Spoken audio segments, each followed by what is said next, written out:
Welcome! These are the new welcome windows at Gigi's Playhouse in Florida. And Maisie's amazing smile is just the greeting we all need. Such a blessing for her that she can see that she's represented and she matters. Gigi's is a nonprofit that supports and uplifts the Down syndrome community, and Maisie can't get enough of the place. A few days later when we came back to Gigi, she said, "It's me, I'm still there." Her friend Jackson also modeled for the window. It's an annual fundraiser for the nonprofit. Mom Nikki Rawlings runs the show. They're deserving to be in the same places and to have the same opportunities as other children. Maisie's dad agrees and hopes the windows welcome a more accepting community. He just brings just so much joy and love to us. It's immeasurable.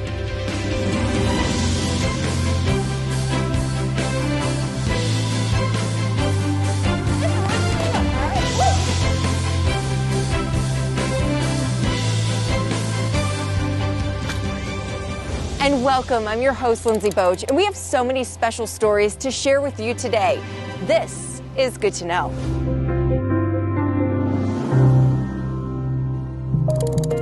When you help somebody, I believe that sometimes a friendship can come out of it and should continue on. It's just so humbling to be able to bring together a community for a person that many people didn't know. It's been insane, and far and above our wildest dreams.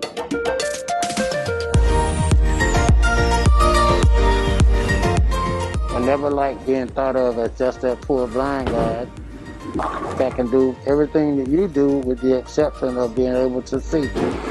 We believe that disability can be an asset, and for us it very much is an asset. It brings new perspectives, it brings different skill sets. The work that he does is really from the heart. It's meaningful, and it's great to see him so involved. Take a deep breath and count your blessings, you found it.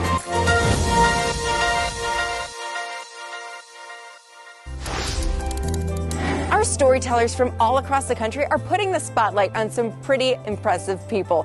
You're going to be bowled over by their positivity. There's nothing as sweet as a strike, especially when you're as competitive Very much so, yes. as Wilbert Turner.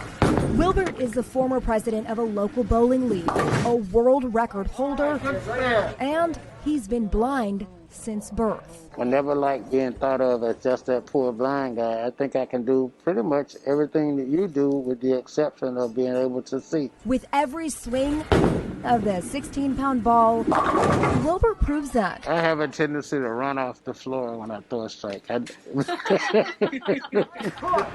sevens standing up. Rich Williams is a certified bowling coach. Oh man, a split. For me, it's been fantastic because I've coached professional bowlers, I've coached adult league bowlers, high school bowlers, but of all those, it has been very unique. Get your balance and challenging, and most of all, rewarding to work with this group. I still make a lot of the same mistakes, All right. but I throw less gutter balls. That's Tom Norton. His vision impairment started when he was in his 30s. By the time he reached his 80s, he was legally blind. I simply see dark shadows. Blindness can lead to isolation, depression, and withdrawing into your home. Tom and his family wanted to combat that. Blind people tend to shelter in, if you will, and have lots of issues and problems because of that. So when Tom came across the Blind Bowling League, he wanted to spread the word. Out of the 24 people that belong to the Blind Bowling League here in Cleveland, only 12 of them are blind. The other 12 are helpers. Helpers, usually family or friends, Follow the ball with your hand. who guide the bowlers and cheer them on with every spare, strike, or even single pin down. And even though they can't see them tumble down, these bowlers can feel it. I think it's good for your self-esteem. And the best part of the Blind Bowling League, they say, is getting that social interaction with others in a sport everyone can take part in. And hey, if you win against a sighted person here and there, I'm okay with you having a little doubt in the beginning. that strike is only that much sweeter. But I am usually here to prove you wrong.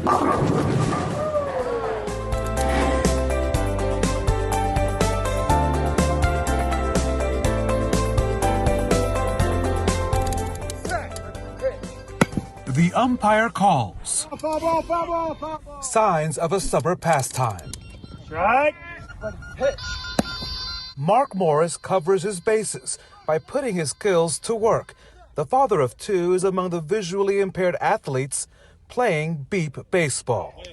I was able to run full out, and I was able to play a team sport. Beep is the sound of the ball, which the pitcher throws to help the players decide when to swing. The bases also beep to guide them to the right place. Yeah. You got to pay way more attention to detail out here. In football, you can kind of see things and adjust your body. Out here, you can't see it, so you got to be really focused, razor focused on attention to detail. The pitcher and catcher are the only sighted members of the team. Working together to put the ball in play. It's absolutely teamwork to its finest point. Aaron C. is a former football player who lost his vision while in college, now easing in to a new sport.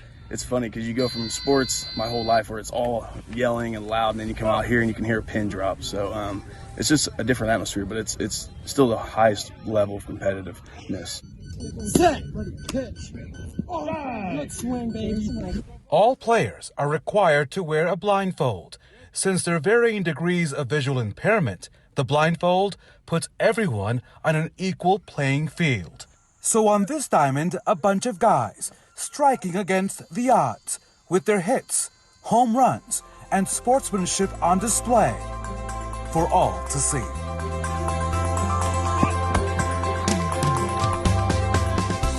No reason to be scared when you have a community as supportive as this one in Ohio. Unable to find a job during the pandemic, he came to us and said he wanted to build a garden in the yard. They bugged me too.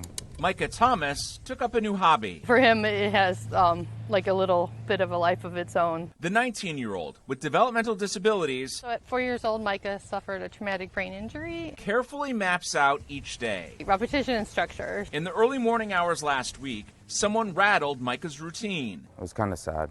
A homemade scarecrow added to the garden for Halloween. When I woke up, it was gone. Stolen from the family's front yard.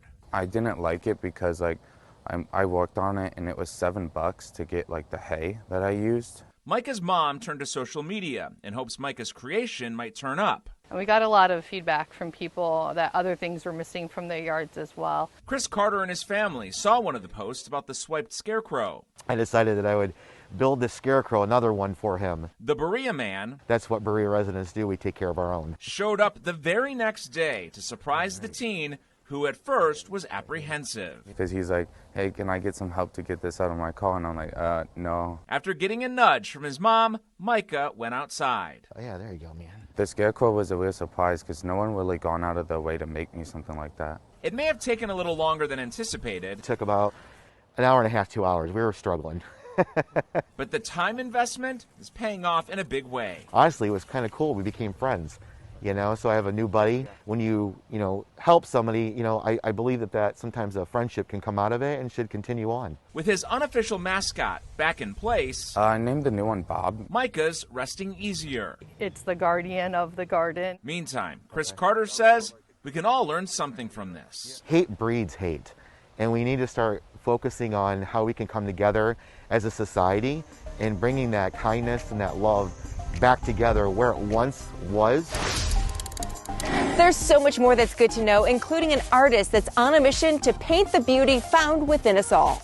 I didn't really set out to start painting portraits of people with the same genetic disorders, Henry. I just didn't know what I was supposed to do.